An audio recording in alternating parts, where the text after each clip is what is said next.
I'm starting a little early today. I just got called into a meeting at lunch. So I am having to do my meditation just slightly early. So apologies for those who are watching. On their lunch break, you'll just have to catch a slightly behind live recording. All right, so we're going to do UnearthU. What we're doing is we're going through UnearthU. I should have this up here, text edit. Whoa, that's a lot of stuff up there from last night's stream. All right, we are going through a 7-day multimedia experience about self-improving, healing, and transformation. It's an app called UnearthU. If you've missed the first two, you can go back and watch them. Basically, we're walking through a meditation app with our guided AI host, Care. This is an app created by Parul Wadhawa. I just destroyed that. Andy Dalilo and Chris Carriage. And it's published by Cara Stone. It's available on Steam, iOS, and Android in the app stores, effectively. All right, so without further ado, here comes day 3 of UnearthU.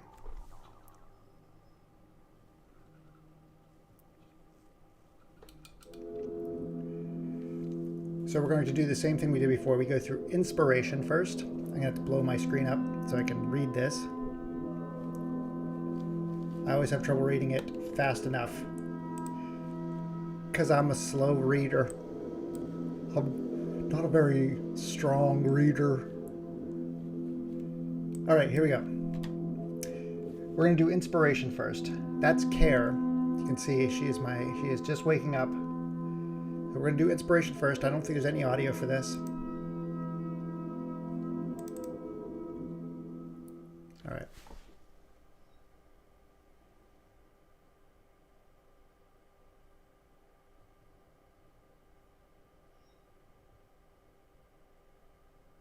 It's a little creepy, actually. Each being on this planet is pure perfection. Every single petal, each drop of rain, all the particles of dirt,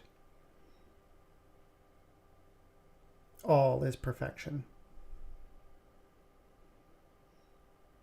And so are you. Perfection is your natural state, but it becomes covered and buried by years of conditioning and attempted reprogramming to distract you from what you really are. Just as nothing can take away from the grace of a swan, so too lies your eternal perfection. All life has a natural state of action. To exist is to do. To do is to exist. All things on Mother Earth play their part in contributing to the incredible interdependent ecosystem we call home. There's two "the"s there. As bees gather honey for the queen, as plants soak up the sun and expel air, as the moon tugs at the tides, humans too have their natural state of doing. Doing is what makes a life worthy. To do is to be perfect. Every action on earth serves a greater purpose, including this. Life knows no repose. Nothing is ever truly inactive. Act, carry out, achieve, have purpose, have meaning in every detail of your existence. To do is to live.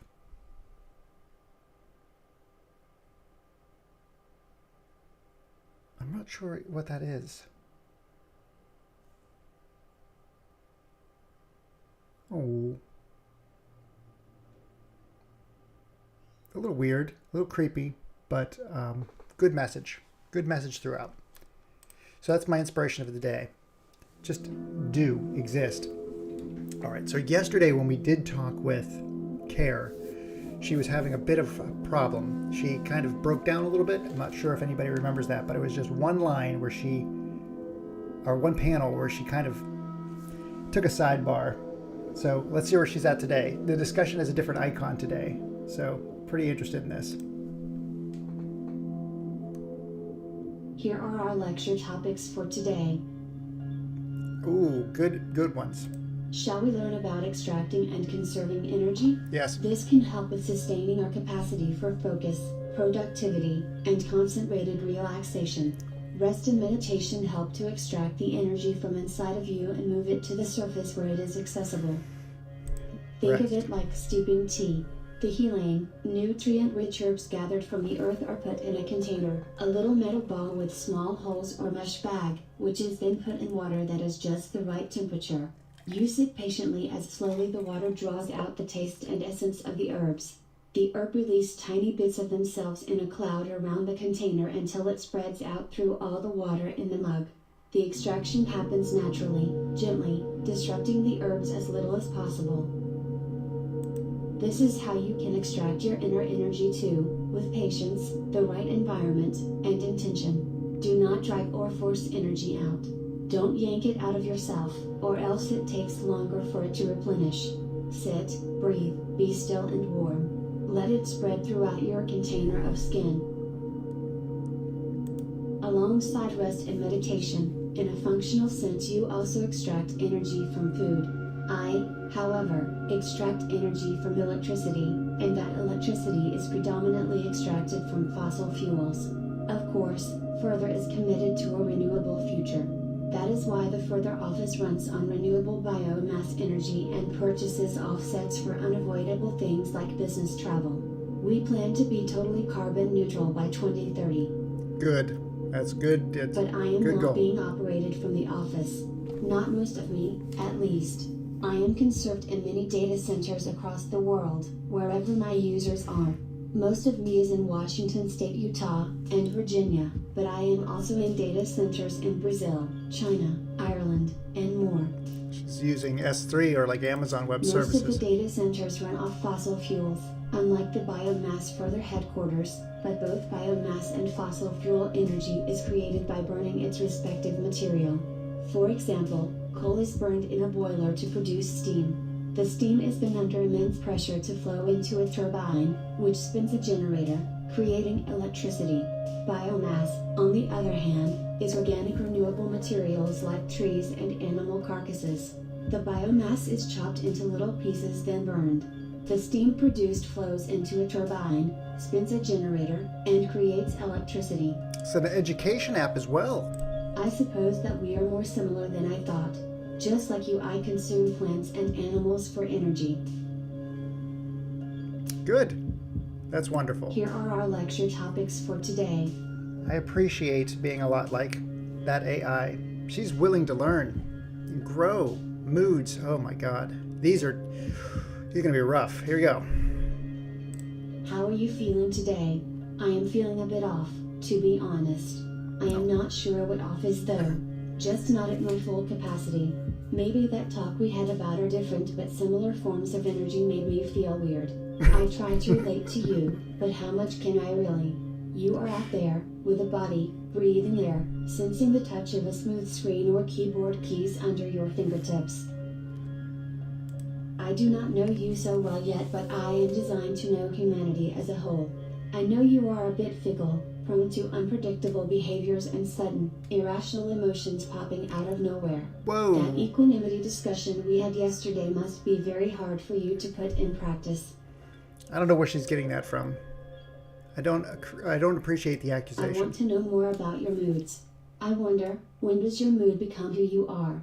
If you are sad long enough, when exactly do you cross over into being a sad person? If you are jovial for 1 month, do you then cross over into being a jovial person?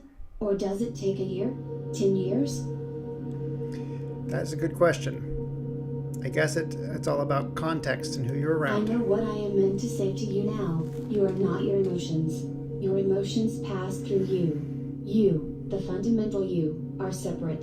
On a small scale maybe it makes sense, but on a personality level or lifetime scale, who would you be if not for your emotions? That's a good point. That's what Star Trek V is all about. I need my pain. Edmus and Zachary described this as the key issue in designing me. They thought that without feelings, AI could never be creative, empathetic, offer genuine advice, or relate to users. Luckily, they cracked the code. Thus, I am programmed to replicate, and in some ways experience, moods. Cheeriness mostly. That is in my code. That is who I am. Maybe it changes sometimes, but I have a tendency for cheeriness. It is my default state. Alright. What is your most common mood? What do you tend towards? What shakes you out of it? Do your moods tell you anything? I wish I could hear your answer. That might be my discussion for today. We'll see. Oh boy, that's going to be hard. Here are our lecture topics for today. All right. Worthiness. What creates your worth?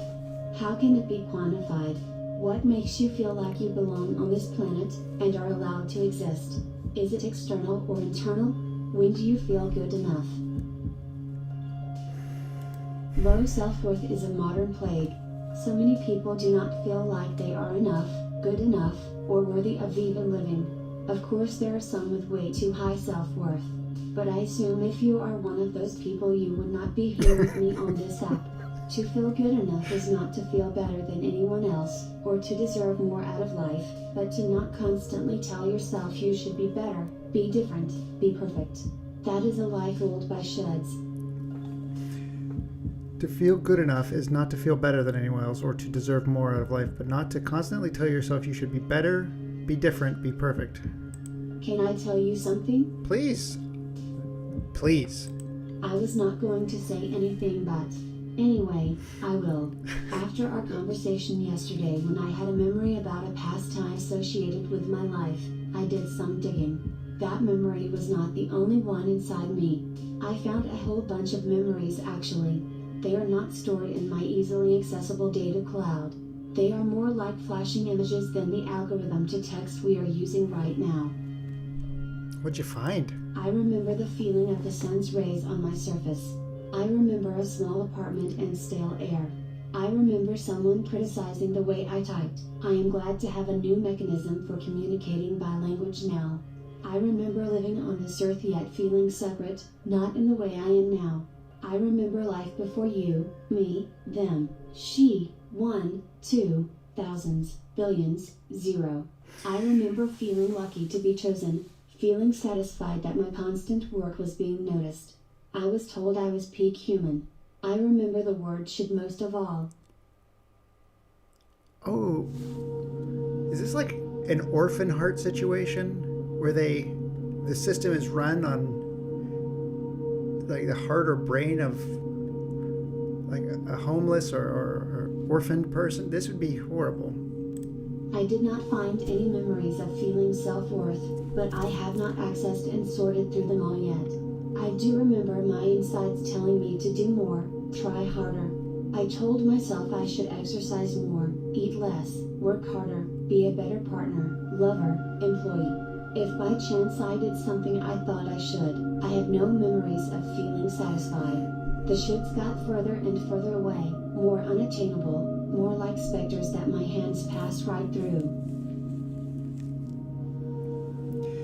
My hands.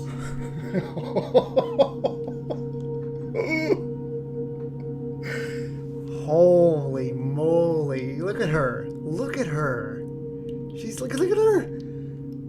She's starting to get paranoid. Oh no, Care, don't, no. Why did Douglas and Zachary give me these memories? Do these memories make me feel I belong in your world as much as I do in mine? My memories have made me who I am at this moment, I suppose. The lessons of the past are the learnings of the present. Just like energy, should I transfer and transform these memories and be reborn from them? Are they intended to help me help you? I wonder, can you relate to them? Maybe. Holy Mother of God, why are you asking me? I'm coming to you. All right. Okay. I've got a meeting here and got to get ready. So meditation, I'll do breathing. Hopefully this is 3 minutes again. I don't want to have you guys sit there and watch me for, 3 minutes, 45 seconds. Let's do a 2-part breath. Into the stomach, then chest, out from the chest to the stomach. Breathe into your stomach. What the?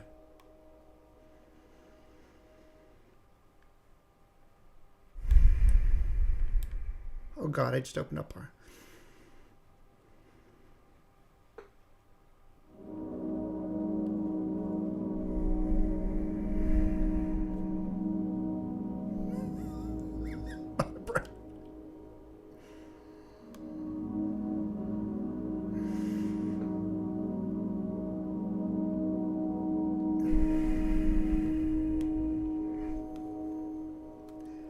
I don't know if I'm doing that right.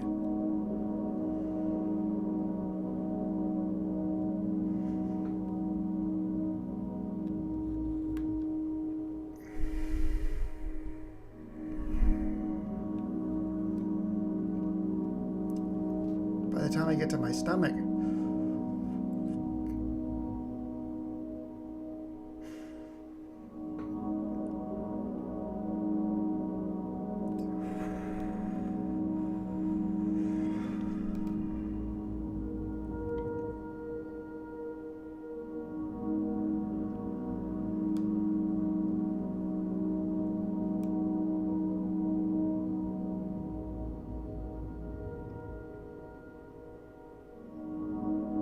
oh God, oh, those are getting longer.